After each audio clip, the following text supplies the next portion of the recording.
What up, it's Red, and yesterday I used an Extinction gameplay, and today I'm using Extinction gameplay because I want to talk about Extinction. More specifically, is Extinction better than zombies? My answer, and I think a lot of people will agree with me when I say this, is no. Extinction is not better than zombies. Let's go into detail of why we don't think Extinction is nearly as good as zombies. Number one. This is a really big issue that I don't understand why they don't have. Okay, playing zombies in, World at War, Black Ops 1, even Black Ops 2, still, I kept saying, come on, Treyarch, you gotta give us some way of pausing it in co-op. You gotta let us, the host can pause it, or if everybody pauses it, the whole game pauses. Something has to happen so that, if we want to take a break, I know you can just say, hey, I'll run the guy around, you guys go get some food or whatever. But I know that the developers can make a way of pausing a co-op game. Other games let you pause it in co-op. Let's look at Dead Rising or Saints Row. Games like that, there's not a problem. Somebody pauses it, the whole game's paused. It's great. But at least in zombies, you're able to pause solo. Because in Extinction, they completely forgot about it. I don't know what they were thinking. Alright, I think we're done with Extinction. We just finished up everything. Looks really good. I hope we didn't forget anything. Like the pause button. But overall, I think the idea of Extinction is really good, really creative. I like how they did everything. With the drill, you gotta move on. It's very progressive. It's not like you're staying in the same area for the entire time. And I really quickly want to compliment the map Transit, because in the zombie map Transit, it was a pretty bad map overall. I think we can all agree on that. But they had a concept that I really loved. They made a huge map with sub-maps inside of it. I think that's what Extinction needs. I haven't prestiged an Extinction yet, and I think a big part of that is because I have no desire to play it repeatedly over and over, because there's just one game type and one map only. Playing the same thing over and over, it just gets boring. Like, I gotta go take a break, play some multiplayer, play different games, something like that. I think a survival mode for Extinction, have the town area at the very beginning, then you have the city, and then you have the farm area with like the big crater type place. I've never developed a game, but I don't imagine it taking very much longer than a day or so to just keep the hives where they are. You don't really have to do anything with that. Make sure you can't get out of the little area. You might add in some of the guns that aren't in that specific area. Maybe I want to grab the bison while I'm at the farm area. In the skill point system, I guess I could do it. You complete a certain number of rounds, you get another skill point. Or you kill a certain number of aliens, and then you get a skill point for that. Something like that, I'm sure that would work very well. But one thing's for sure, they really do need this survival mode, because I think it could increase the playability of Extinction. And I know they're going to get more maps soon, and that's going to be a lot of fun, because I can't wait to see what they have on the new maps.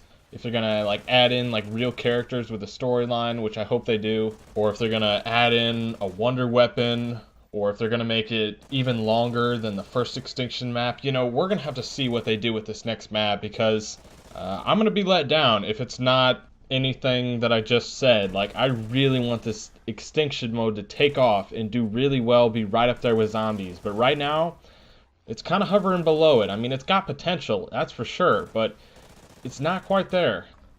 I really do like the idea of having relics. In zombies, we've always had, all right, we're going to do this challenge where we only use this gun, or we only stay in this area, or something like that. Which is fun because you, the player, get to decide what you want to do. And how I think they could make relics better is let us customize what kind of relic we want to use. For example, they have the one where your wallet only goes up to 3,000. Maybe you want to make it a little tougher. Maybe you make it 2,000. Maybe you want to make it a little easier. Maybe you want to make it 4,000, But like I said yesterday, customization is the key. See, it even applies to Extinction mode. Let the people do what they want, and they will be happy. They will love it. You can quote that right now. Just quote it, get a poster, hang it up on the wall. This should be at schools everywhere. You should get a plaque on your wall in your room that says that quote right there. Because when you're designing something for a whole bunch of people to use, You want everyone to love it. You want everyone to feel like this is for them. There's a few more things that I want to address about Extinction. One of them being the challenge about finding the leper in 30 seconds and killing him.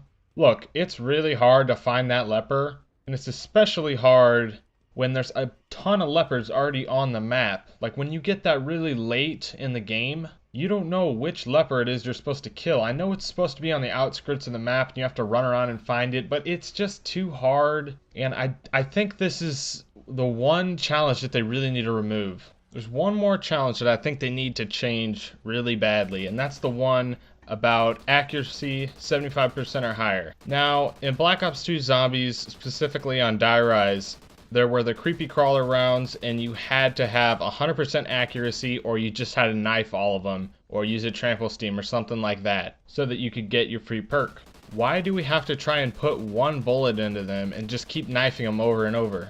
Why can't we just knife them over and over, and as soon as we knife one of them, boom, it just goes to 100%. Because if you notice, if you just knife them all, it stays at 0. You have to put a bullet into them.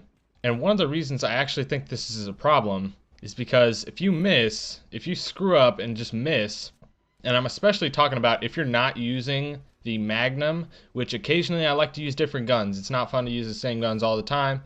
I know the Magnum's probably the best, but I like to use the burst pistol, occasionally the full auto one, and it's really easy to miss with those. So I think that you just need to be able to knife all of them, and that's it. You don't have to put any bullets into them for that challenge. I'm sure you guys don't think that's a problem at all, but you know, every skill point really counts, and when you're trying to use a full auto pistol, it's really easy to miss, and it's really easy to fail that challenge, and then you end up having to restart.